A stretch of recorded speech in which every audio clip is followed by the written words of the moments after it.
mass murder in Las Vegas. On Wednesday in Nevada, I visited with brave survivors still recovering in the hospital and with heroic police officers, first responders, and everyday Americans who acted with speed and courage to save countless lives. No evil on this earth is more powerful than the love and courage of the American people. All of America is praying for the wounded and the grieving, and we will be with them today, and we will be with them forever.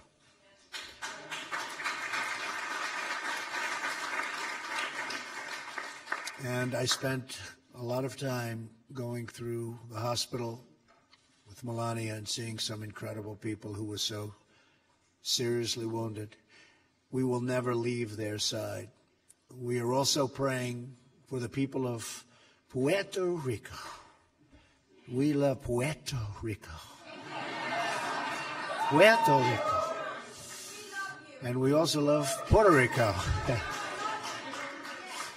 And we're marshaling every federal resource at our disposal.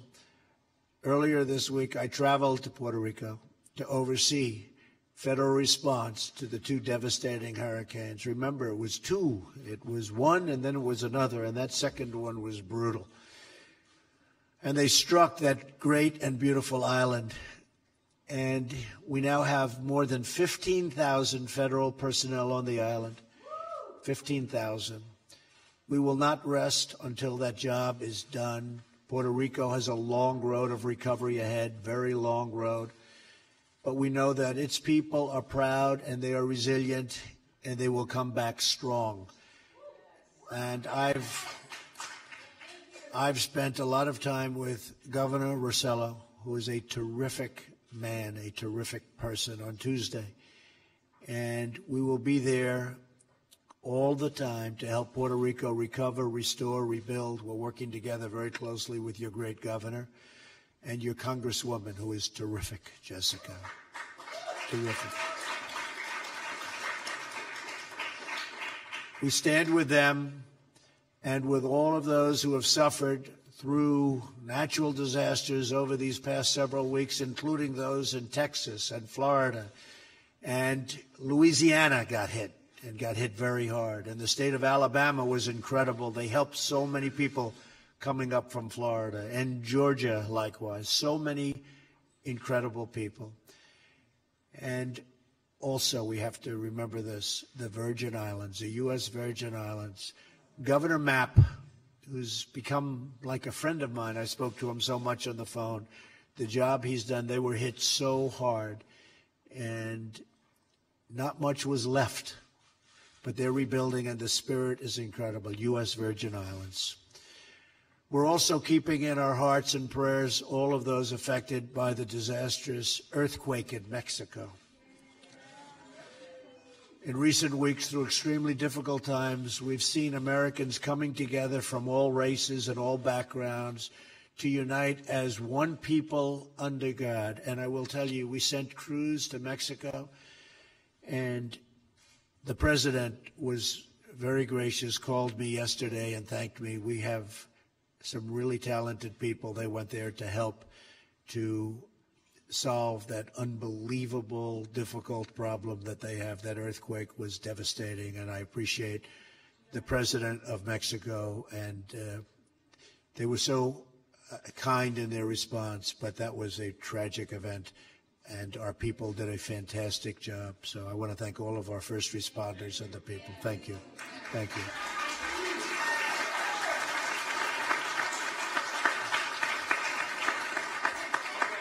And you have a wonderful president in Mexico, I can tell you that. When America is unified, there is no challenge we cannot overcome.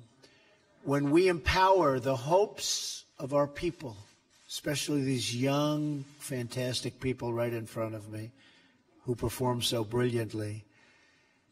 When we embrace the dignity and the beauty of human life, and then you just look out, there is no task too large and no dream beyond your reach. No dream. There's no dream beyond your reach. You know that, right? Talking to some very young people up front that you can't see.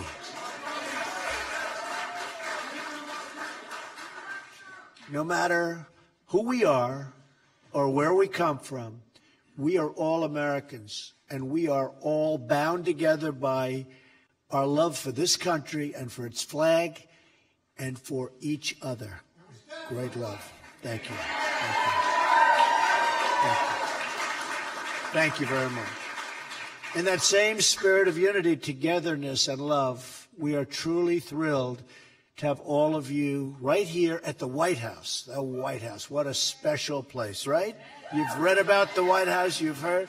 Who was at the White House before? You have some of the congressmen that were. Right. Not too many. It's a very special place. But this is a celebration of Hispanic Heritage Month, right? That's a big deal. That's a great thing. From our earliest days, Hispanic Americans have enriched our country and helped shape our history. Their contributions through the generations to art and music and literature, to science, scholarship, and exploration are extraordinary. The spirit and creativity that shines through Hispanic heritage is woven into the very fabric of our great nation. Our amazing Hispanic American communities embody our great American values of faith and family and security and hard work and freedom.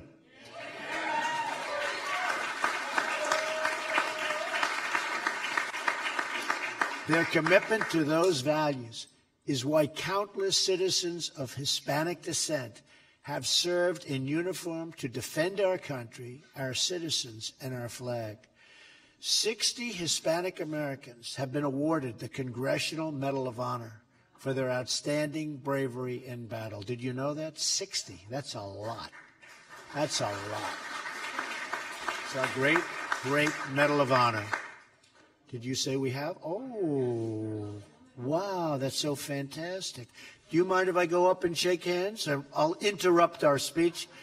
I want to shake hands with somebody.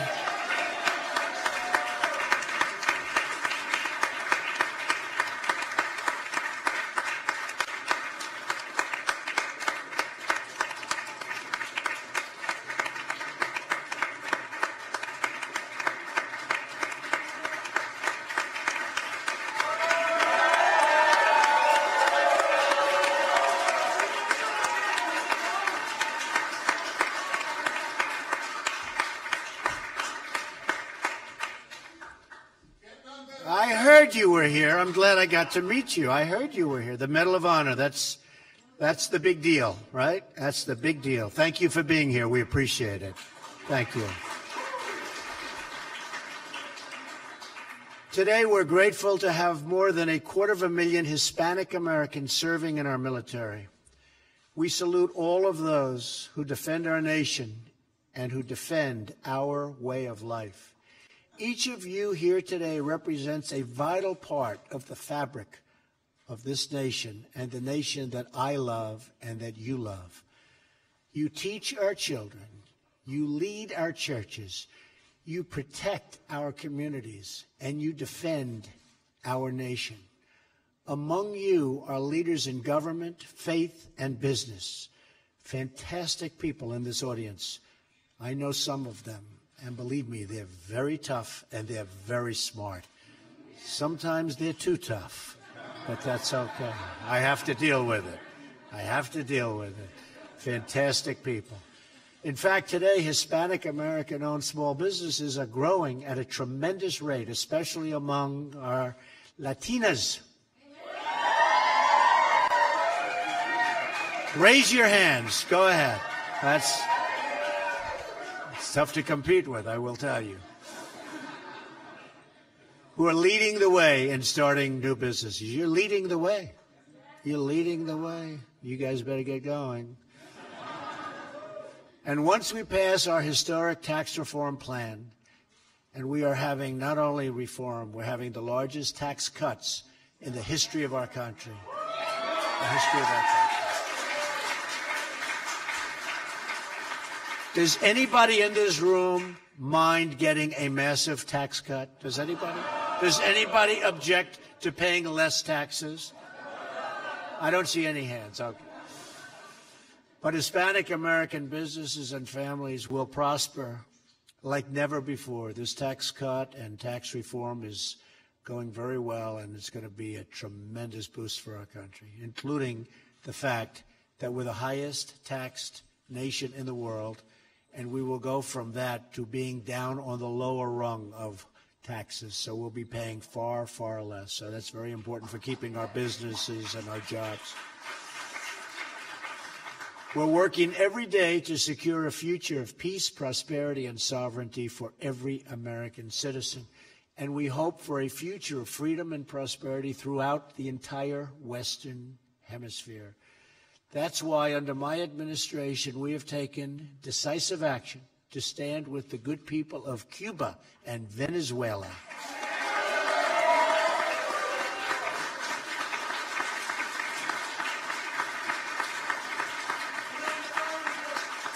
Great people.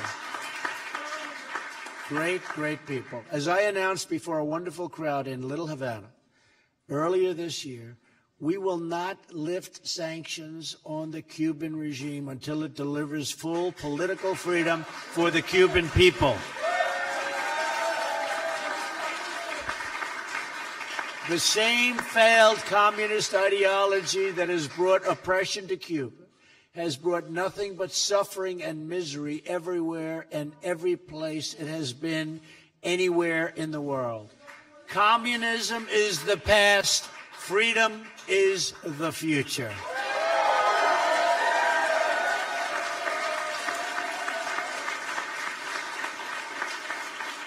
We also stand with the people of Venezuela who are suffering under the ruthless socialism of the Maduro regime.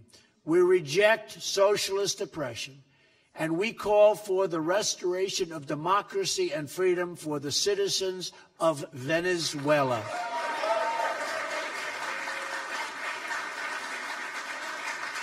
Many Hispanic Americans understand very personally why it is so important for us to defend our nation. God-given freedom. We want God-given. It's God-given freedom, and uphold the rule of law.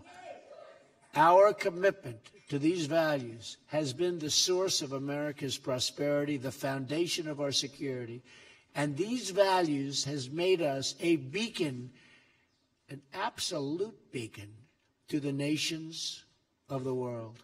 As we celebrate Hispanic Heritage Month, we're grateful for all of you who have contributed to our communities and for your continued leadership in America. With your help, we will strengthen our country's great foundations of faith and family and freedom, and we will build together one great American future. It's a tremendous honor to have you all at the White House. I want to thank you. I want to God bless you. God bless the United States of America. God bless the United States of America.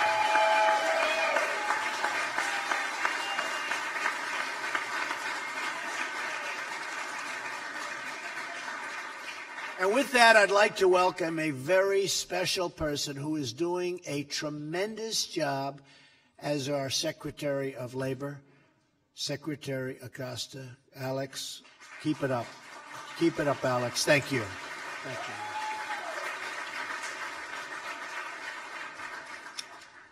you. Mr. President, thank you. It's wonderful to be here in the White House celebrating Hispanic Heritage Month with you, with the First Lady, and with so many friends, colleagues, and guests.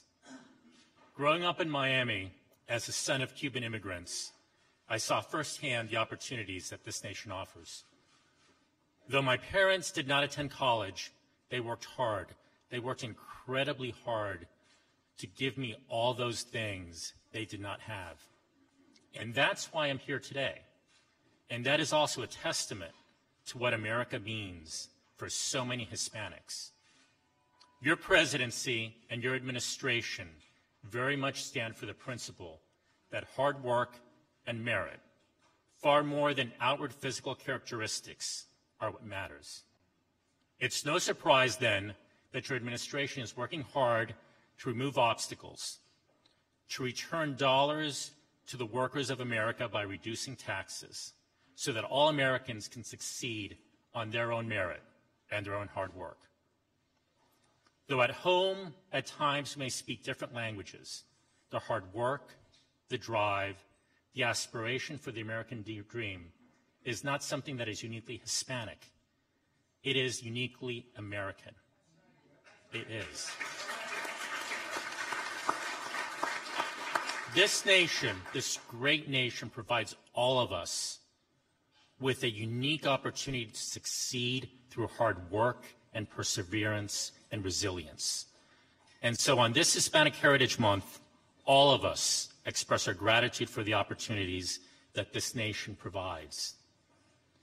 I'd now like to take a moment to invite someone who's already accomplished so much, Jovita Carranza, the treasurer of the United States, say a few words.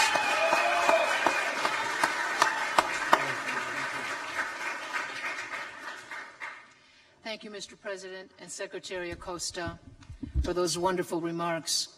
And I will tell the audience it was a pleasure to tell the First Lady she's beautiful in person. It's a pleasure to join all of you here today in celebrating Hispanic Heritage Month.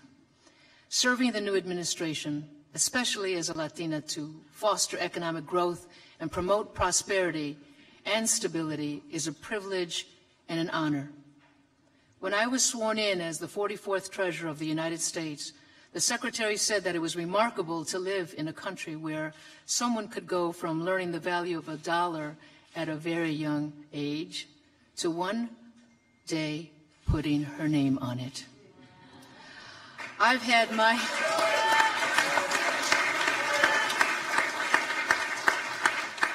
my share of barriers to success, each of which motivated me to work smarter, save wisely, and never stop acquiring an education by whatever means possible, learning by example, counsel in classrooms, and optimizing every opportunity to excel.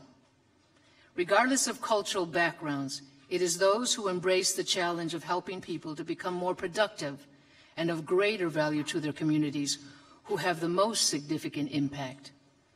As Treasurer, I'm committed to using my office and all of the powers to help bring the American dream within the reach of all Americans. Thank you.